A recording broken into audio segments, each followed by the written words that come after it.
Siguiendo con el ejemplo anterior, supongamos que queremos evitar el uso de los parámetros que recibo en la ejecución del programa y quiero darle el control del programa al usuario. Vamos a seguir la línea del ejercicio anterior y vamos a pedirle al usuario que ingrese su nombre. Para poder hacer esto nosotros necesitamos valernos de algún recurso que nos permita a nosotros almacenar o mantener temporalmente en la memoria RAM de la computadora el nombre que la persona ingrese. Para ello yo voy a declarar una variable que va a contener nombre persona y va a ser un vector de 30 posiciones. ¿Qué quiere decir esto? Voy a generar una lista de como máximo 30 elementos. Estos elementos van a ser caracteres. Y cada uno de estos caracteres van a representar uno a uno los caracteres individuales de la persona que ejecute el programa. Más adelante vamos a ir viendo estos aspectos específicos en los próximos videos respecto al manejo y el uso de los vectores. Pero a funciones prácticos, esto es lo que se definiría como un string en otros lenguajes. Lo próximo que tenemos que hacer es usar la función scanf, que es una función propia de la librería estándar de C, que es la que nosotros incluimos aquí arriba, la que nos va a pedir dos parámetros. El primero es el formato en el cual se espera recibir el dato que yo ingrese. En este caso, como yo quiero guardar temporalmente el nombre de la persona en la memoria, esta es una cadena de caracteres y una cadena de caracteres es un string. Por eso nosotros del apunte sacamos la referencia del %s. El siguiente parámetro del scanf es el nombre de la variable que va a contener, ¿sí?, o almacenar temporalmente el valor que ingrese el usuario.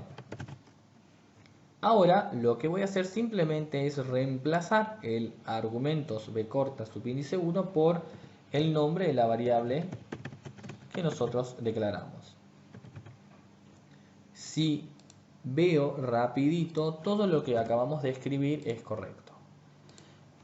Esperemos no equivocarnos y ver si no nos tira ningún error. Bien, ejecutamos nuestro compilador y ahora vamos a ejecutar nuestro programita. Punto barra hola mundo.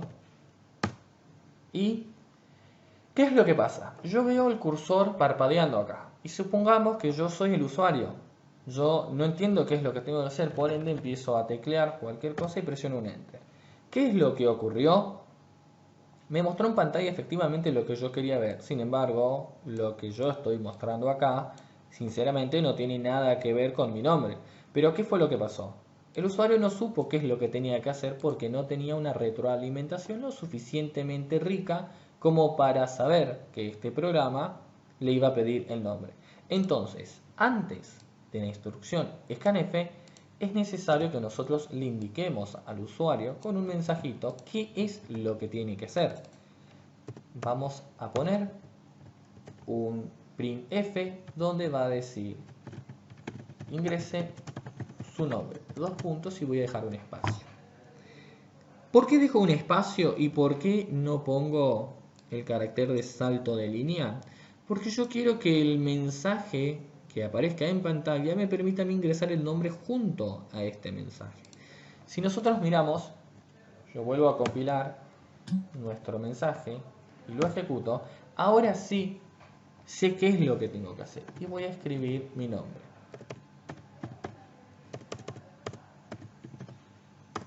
Ahora sí, el mensaje se ejecuta y se muestra correctamente. Veamos otra ejecución del programa. Yo voy a decir profe Saúl nuevamente. Y fíjense este detalle. Scanf es una función estándar genérica que se utiliza para cualquier tipo de dato. Por eso es que nosotros necesitamos sí o sí incorporar como primer parámetro a la llamada de función, ¿sí?, el descriptor de formato correspondiente a las cadenas de caracteres. Pero ¿qué es lo que ocurre? Scanf funciona de la siguiente manera. Él lee los caracteres hasta encontrar o bien un espacio en blanco, un enter, un tabulador vertical, un tabulador horizontal, entre otros tipos de marcas de salto. Por lo tanto, el scanf nos permite a nosotros únicamente tomar cualquier cadena que no contenga nada más a su derecha. ¿sí? Esto es algo que hay que tener en cuenta. Bueno, ya vimos cómo mostrar un nombre por pantalla y con un mensaje que sea agradable para el usuario. Vamos a suponer ahora que nosotros quisiéramos hacer una operación matemática, por ejemplo, una suma. Para ello, yo voy a copiar este código y voy a crear un archivito nuevo.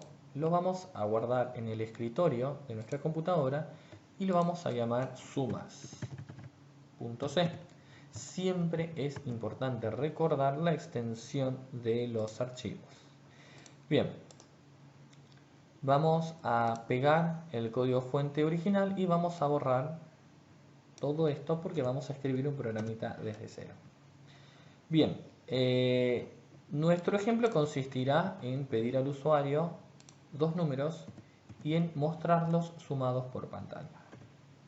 Lo primero que voy a hacer por pantalla, y es para tener un ambiente amigable con mi usuario, es decirle qué es lo que hace este programa. Este programa suma dos números que me dirás. ¿Sí? Tenemos en cuenta que acá hay que usar el salto de línea y por lo tanto tengo que incorporar esta barra invertida con la n. ¿Sí? Yo podría incluso poner dos veces para dejar dos enters. Bien, sabemos que tenemos que sumar dos números, por lo tanto tenemos que crear dos variables que almacenen temporalmente esos dos números. Y estos dos números van a ser enteros, por lo tanto yo voy a definir dos variables de tipo int y voy a poner número 1, número 2, punto y coma. Esta es una manera de declarar variables en una sola línea.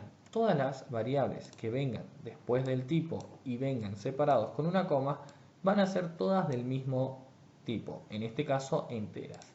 Del mismo modo puedo también decir con qué valores pueden iniciar estas variables, que es una de las advertencias que habíamos recibido en el video anterior cuando nos decía que nuestra variable nombre de persona no contenía un valor de inicialización. Bueno, esto es un valor de inicialización.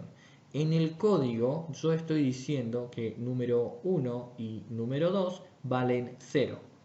Lo que tengo que hacer ahora con el programa es pedirle al usuario el primero de estos dos números. Entonces yo voy a imprimir una cadena formateada que dirá ingrese el primer número. Voy a dejar un espacio, no nos olvidemos de los acentos, aunque dependiendo de los sistemas operativos y de nuestras configuraciones, estos acentos pueden que se vean, pueden que no. Son cosas que vamos a ir aprendiendo con experiencia. La función que tenemos que usar ahora es la que vimos en el video anterior y que es una genérica, el scanf, y vamos a decirle, vamos a recibir un valor entero. Esto es lo que esperamos. Un descriptor de formato i me dice, yo espero que el usuario ingrese un número entero. Coma, tenemos que poner el nombre de la variable, en este caso número 1. Pero, ojo, una aclaración. Como los tipos enteros son datos simples, yo necesito incorporar aquí el i comercial, que era uno de los que nosotros mencionamos en los videos anteriores. A diferencia de los string, por ser vectores, no utilizan el i comercial en los datos simples como los enteros, los reales, los caracteres simples, entre otros datos, sí o sí necesitan de este símbolo que es el conocido comúnmente como i comercial, porque me transforma esta expresión en un puntero. ¿Sí? Estos son aspectos que vamos a ir aprendiendo más adelante. Lo próximo que tengo que decir es printf y tengo que esperar el segundo mensaje para poder ingresar el segundo número. Entonces le voy a decir al usuario, ingrese el segundo número. Dos puntos y dejaré un espacio para que no se peguen los caracteres. Un enter, voy a copiar la línea de arriba y acá donde tenemos número 1 cambiamos por número 2. Bien, tenemos que mostrar el resultado de la suma. Pero para mostrar el resultado de esta suma tenemos que operar con las operaciones matemáticas y almacenar su resultado en algún lugar. Entonces, como las dos variables son enteros, yo voy a definir un tercer entero que va a ser el resultado. Y ese resultado va a inicializar ¿con qué valor? Con la suma de número 1 más número 2. Yo podría definir resultado como 0 y debajo poner resultado toma el valor de número 1 y número 2 de la siguiente forma. Resultado igual a la suma. Las dos formas de inicializarlo es indistinta y me parece más elegante que usemos esta en la medida de lo posible. Y ahora lo que voy a hacer yo es mostrar por pantalla el resultado de la suma. Y lo voy a hacer bastante amigable. Voy a decir el resultado de sumar el primer número más el segundo número es, y acá voy a mostrar el resultado. Fíjense que yo acá usé 3 descriptores de formato. Por lo tanto, después de la coma tienen que ir 3 valores. Y si nosotros seguimos el orden de nuestra lectura, decimos, el resultado de sumar el primero más el segundo es igual a el tercero. Entonces, acá va nuestra variable número 1, que representa a mi primer valor, luego una coma y número 2, que representa al segundo, y el tercero va a ser la suma de estos dos. Por lo tanto, nuestro resultado es el que va aquí. Vamos a guardar esto y vamos a ver si nuestro código está bien escrito. No nos tiró ningún error, ningún warning.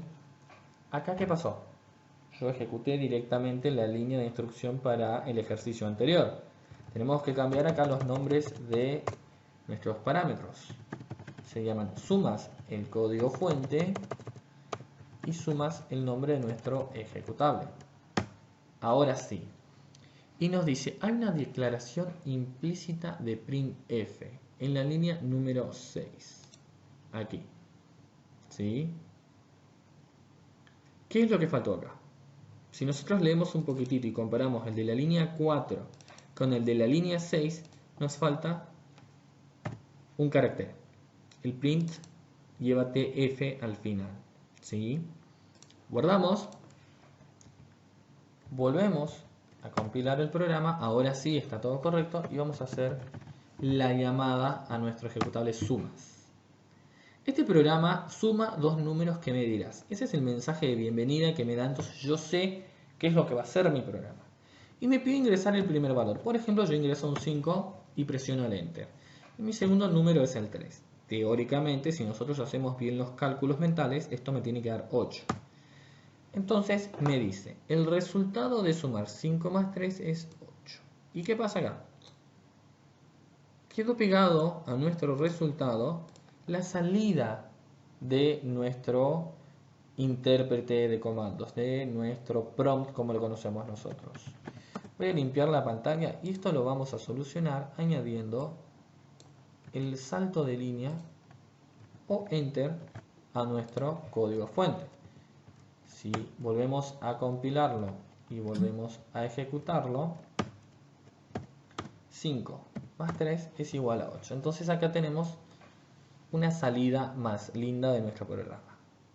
Bien, este fue el video de cómo sumar dos números enteros. En las próximas entregas vamos a ver cómo hacer otro tipo de operaciones con otros tipos de datos. En este encuentro vamos a hacer el cálculo del área de un triángulo y para ello vamos a usar gran parte del código que desarrollamos para el ejercicio anterior. Vamos a tomar este código y lo vamos a copiar y vamos a crear un nuevo archivo donde lo vamos a pegar y lo vamos a guardar con el nombre area.c. Tengan en cuenta que yo mi ejercicio lo estoy guardando en el escritorio. Y tomemos en cuenta lo siguiente. El cálculo del área de un triángulo es igual a la siguiente fórmula. La base por la altura y estos dos dividido por 2. Entonces, vamos a necesitar 3 valores en total. Uno para la base, uno para la altura y el otro para lo que corresponde al resultado del cálculo del área.